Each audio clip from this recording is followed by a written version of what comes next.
Hi guys, Jackie with Famish Farm. We are back this week in the kitchen making 3 new recipes. We're using our meal plan, and you may ask, why are we doing this? This is part of the year of Minimal Me. At the beginning of the year, I had a 4-inch stack of recipes, and as part of my decluttering in the kitchen project, I'm trying to reduce that 4-inch stack of recipes into recipes that are either pitched, because we tried them and didn't care for them, or recipes that will go into the rotation. Another part of meal planning is it helps us stick to our retirement budget. I'm using up things in the pantry so they don't go bad, and we're saving money. So what did we make this week? First up, a recipe out of our local newspaper by Meredith Deeds, which we've made another one of her recipes in the past. This one was a chopped chicken salad, and I like this one because it was made with cabbage instead of a lettuce or kale or other green. Thumbs up. In our house, cabbage lasts longer than lettuce. I thought that would be a good thing to have in the refrigerator. We could use it not only for an entree salad at dinner time, but also our lunchtime salads. Next up, from Family Circle magazine, I think this was an oldie. The recipe was chicken parmesan and oven fries. This was not so much a chicken parmesan as a chicken caprese, I think is how they say it, caprese. However you say it. This one was basil, tomato, and a little mozzarella. There was no Parmesan, but it was delicious. I hope you'll try this one. And finally, another recipe out of our newspaper, a chicken stroganoff, chicken and mushroom stroganoff. Now I like this one because it just gives you some more options rather than just a beef stroganoff. If you're looking through your freezer and you've only got chicken thighs or chicken breasts, this one may be the way to go. Guys, remember, all of these recipes are time-stamped in the description with links to where I can find them original recipes. If I don't find them, I'll put the recipes in the description. I'll give you as much information as I can to help you recreate these recipes in your kitchen. Let's get cooking.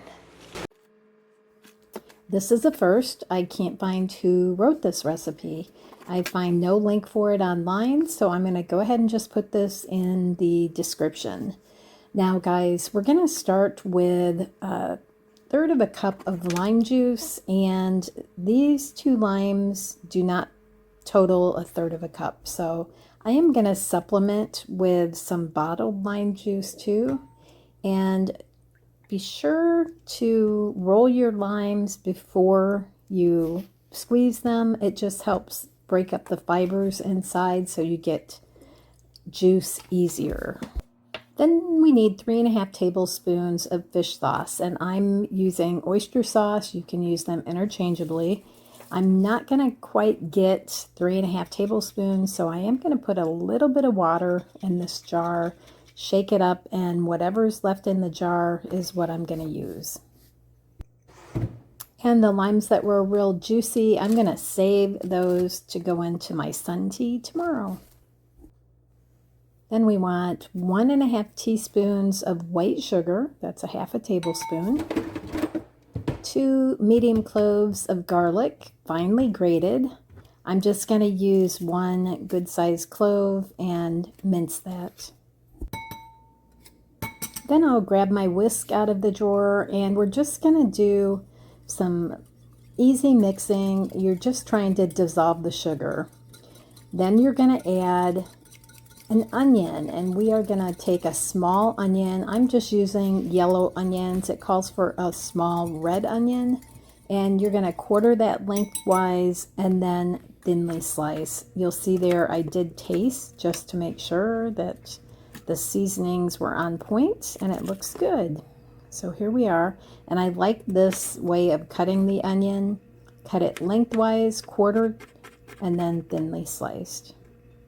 And then the rest of this onion I will put away, and we'll save it for another time.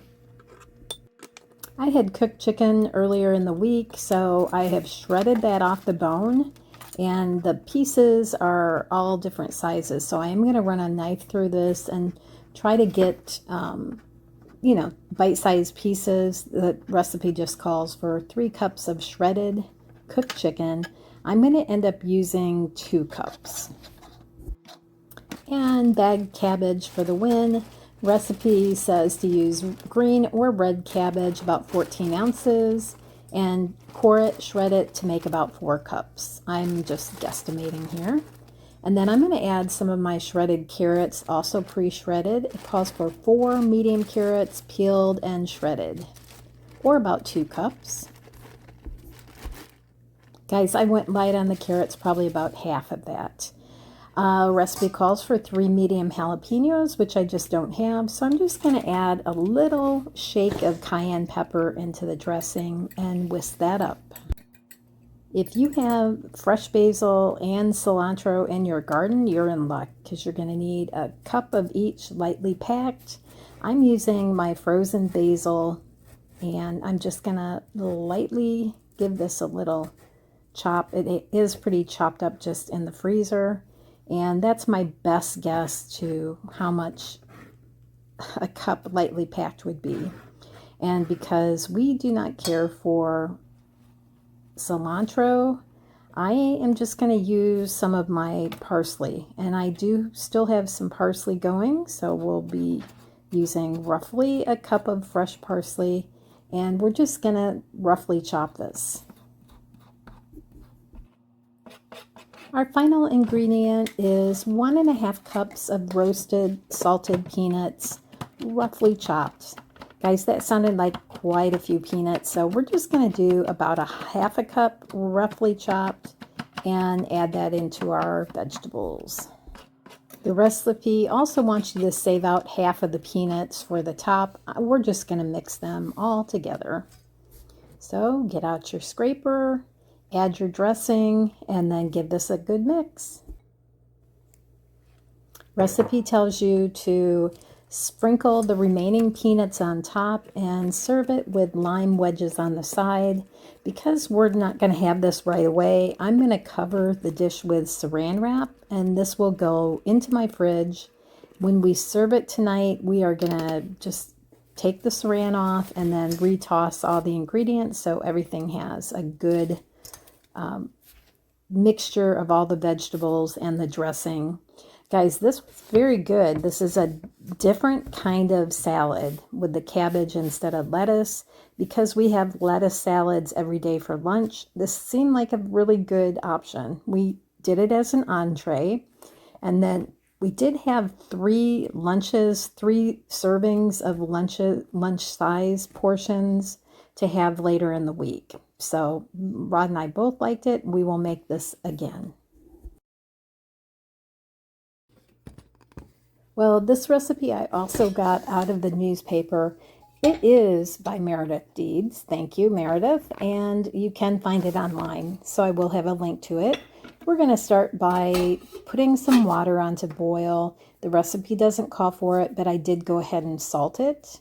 We're going to add 2 tablespoons of butter to our skillet that I have on pretty high heat there. You see, we're trying to get that pan up to temperature. Our next ingredient is 8 ounces of cremini mushrooms, which I just used white button mushrooms. You'll want to slice them or buy the pre-sliced. Just keep an eye on your pot of water so when that's boiling you can get your pasta going. Here's the mushrooms that are sliced. And we're just going to cook these until they're browned, about 4 or 5 minutes. And I have this thing with this burner with really high heat. It is a high temperature burner. And I need to start using the lower heat part of it because these, toward the end of the cooking, I got them pretty hot. Then you'll want a medium onion thinly sliced. And for us, we're just going to do half of this onion. The rest will go into the fridge for another use. Then we have some cloves of garlic. Recipe calls for 3 cloves, finely chopped. I've got 1 decent sized clove that I'll put in my mincer and we'll call it even.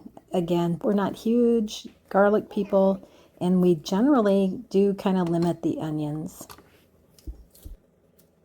The recipe calls for 12 ounces of uncooked extra wide egg noodles. I am just going to use what I've got, and I'm only going to use half of them. We'll give that pot a stir too, and then put the lid on it, and we'll let that cook away. I do set a timer. And then we do come back to the mushrooms. I will stir those periodically. I keep a pretty good eye on them at first, but I do kind of lose track of them down the way. Back over on the counter, I'm going to use these chicken thighs, and I'm going to trim them up and cut them into pieces, just kind of bite-sized pieces. The recipe calls for 1 inch. Do whatever you like, and I am just using my scissors. These are pretty thawed out, so they cut better with scissors for me. If you guys have great knife skills, go ahead and use your knife. So I know the mushrooms are over there rock and rolling. I'm just trying to get this done before I go over there because I want to wash my hands. Now these mushrooms are ready to come off. They did get a little brown. They did not burn, luckily. And we're just going to put those on a plate and set those to the side. We are going to add 2 tablespoons of butter back in that pan, and you will see that starts to brown up really quick. So I'm going to get my onions in there and get those starting to saute. We're going to cook those for a couple minutes, 2-3 minutes, until they're softened. So while the onions are starting to saute, the noodles are going to get ready. So I'm going to go ahead and drain those.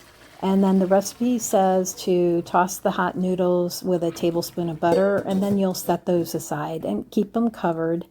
I kind of didn't get the timing right on this particular day, and I decided also to use olive oil instead of butter. So I could have skipped the oil altogether and just cooled them off, and they would have been fine. And then when the onions are done cooking, you're going to add all at the same time the chicken, garlic, 3 tablespoons of flour. So I'm just going to add this all in the same bowl. Here's our 3 tablespoons. And I didn't get to add the rest of the spices in, but that's okay. We're going to move back over to the stove top, give these onions another quick stir, and then we will go ahead and add the chicken with the flour and the garlic. And I'm going to give this just a quick stir, just basically to get that flour coating the chicken, the onions, and everything, so it just cooks through. And then we'll add in the rest of the spices. We've got a teaspoon of sweet paprika, 3/4 teaspoon of salt, and pepper to taste. We're going to add just a little bit of thyme. I'm not a big fan, so probably add about 1/4 teaspoon of the powdered thyme. So we're not going for cooked chicken here. We just want to lightly brown it, get everything all stirred up there nice. And then the next part of the recipe is 1.25 cups of chicken broth. And I've got bone broth there that's frozen, so we're going to zap that a little bit in the microwave.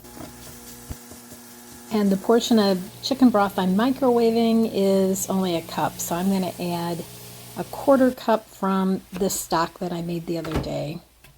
So there is the somewhat thawed, this is actually bone broth, not chicken stock, but same difference in my book. And so we'll just move that to a part of the pan where we can get that thawing, and then we'll start getting this font up in the bottom of the pan. Font, whatever it is. Anyway, add those mushrooms back in too, give it a stir. You're going to want to get all the little tasty bits up off the bottom of the pan. That font is just adds so much flavor, so take time and get that all up. I'm going to add lemon juice instead of the dry sherry the recipe calls for, and a tablespoon of Worcestershire, and then stir this all up.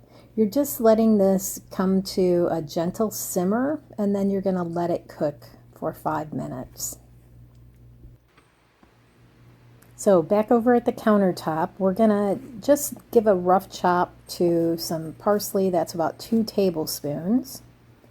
And then I am going to, the chicken's cooked now, guys, so I'm going to taste this sauce that's on the mushrooms and chicken. And then I've decided that I'll add a little bit of salt. The sour cream, that's 8 ounces of sour cream, and we'll give that a good stir. And then a trick I learned online, I'm going to use the other end of the spoon and just make sure that that's all seasoned okay. We'll spread our parsley on top. And this kind of wish I had waited because the parsley on top is always pretty, right? Well, guess what? Dinner got kind of delayed. The noodles cooled off. So when I went to serve this, I'm going to have to add the noodles back in and bring it up to temperature. So that's just what happened in our case. In your case, I'm sure you won't have this issue. Okay, so I just think a chicken stroganoff is a great idea. It's great to have the versatility. If you go to your freezer and, oh my gosh, you don't have any ground beef or sliced beef, there you go. Just use that chicken that you've got sitting there instead. So this prep time on this took about 40 minutes, so it took a little while, but it was well worth the effort. The flavor was delicious. It was liked by both my husband and I. I would try to cut back on the butter used. The recipe calls for 5 tablespoons. I would definitely cut back on that where possible. And this made plenty of leftovers. We've got a full dinner that we're going to throw in the freezer to have another time. Now, when I was cooking the mushrooms, it looked like I almost burned them. It wasn't burned. I was worried too. That first taste I took, I was just dreading it, but it turned out great. We'll make this again. This chicken parm recipe was in a healthy family dinners section of Family Circle magazine a number of years ago, and I thought we'd give it a try. It calls for 2 large baking potatoes. I'm using kind of medium-ish potatoes. This made plenty of oven fries, and you're going to cut them about a ½ inch into ½ inch wedges, or in my case sticks there. And then I'm going to use some olive oil and just some Italian seasoning to herb these up. The recipe calls for fresh oregano and fresh thyme, and then salt and pepper. And this is just me mixing with my hands. You can wear gloves. You can do this with a spoon and a bowl. I just wanted to save a thing to wash, so I'm just going to do it right on the pan. And then we'll put these in a single layer. We've got our oven preheated to 400 degrees, and these will need to bake for 30 minutes. Although the size that I cut mine at, they did need to go longer than 30 minutes. I just kept them in with the oven turned off until we were ready to eat. So they were in the oven. Oh my gosh, look how dirty that is. I made that pizza sauce the other day, the oven roasted pizza sauce, and that made a mess. I need to clean that. Okay, so here's our chicken, and the recipe calls for skinless chicken breast, 4 6-ounce breasts. This is not 6-ounce breast, but it's what I've got and what's thawed, so we're going to season that up. And then this is going to go into the oven once the fries have been in there for 10 minutes. But in the meantime, with our cast iron skillet, we're going to take one of our frozen 1 cup measures of bone broth and let that start thawing. Then I've got a whole pound of our cherry tomatoes right out of the garden. The recipe calls for grape tomatoes. Use whatever you've got, just cut them in half. While I'm cutting these, the timer's going to go off, and I'm going to need to run over, throw that chicken into the oven. And we'll get that another timer set for another 20 minutes. And here we are finishing those tomatoes. So we've got our broth over here. We're supposed to have some garlic somewhere. I don't know if I forget that or what, but you're going to put your garlic in there and let it become, oh, here we go. We're just going to do the garlic and the cherry tomatoes at the same time. It'll work. Cook those along with capers. Now, capers is something that I don't typically have. So I'm gonna just kind of reset. Here's a little bit of salt and pepper. Gonna kind of do this to your family's taste. I'm gonna get together the cheese that's gonna go on at the end. It calls for a half a cup. Guys, I probably did a quarter cup. If it had been Parmesan, I would have done a half a cup, but we'll just do about a quarter cup of the mozzarella. Then I'm gonna go check on these tomatoes. Give those a stir. Now we have our diced up little bits of dill pickle that we're using instead of capers. You could use olives too. That's some more of my frozen basil, which I've roughly chopped. And then we've got a tablespoon of tomato paste. And usually I have that in the freezer. Guess what? This is a brand new little jar, and we'll freeze the rest of it. So our timer's gone off. This is our chicken that has cooked through. Guys, if you don't know how to tell the chicken is cooked by the feel, get out your meat thermometer. Should be 165. Then we're going to take that chicken out and just kind of nestle it in amongst these tomatoes. Kind of get it submerged a little bit. And then we are just going to let this all simmer together. The recipe called for letting that tomato mixture simmer for about 8 minutes before adding the chicken. But because my chicken came out of the oven early, I went ahead and did that. Then you're going to add your cheese, put a cover on it, and let that melt. And this is what it looks like when you're serving. Guys, 2 thumbs up from our household. This was delicious. This is just a bonus recipe, guys. It's something I made this week that was new.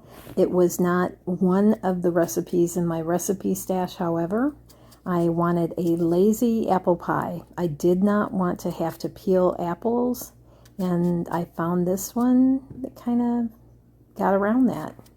So basically, slice your apples, core and slice your apples, and then you cook them with your flour, sugar, your spices for about 15 minutes until they soften slightly. You don't want them mushy, you just want them slightly soft. And then put them in your prepared crust. And this particular recipe says pastry for a double pie crust. I took that to mean go to Walmart and buy a package of pie crust. I did not make my own pie crust, guys. So it turned out fabulous. The instructions were easy. The cooking time was dead on. It was beautiful. We'll show you what it looked like cut too. Oh, there I had started to cut it. This has to cool for a couple hours, if not overnight. Otherwise, all the juices, you know what happens. Now, if you like our content, I hope you'll like and subscribe. But what I'm really looking for is some healthy recipes or some of your favorite recipes that are maybe in your family's rotation. Please leave comments down below.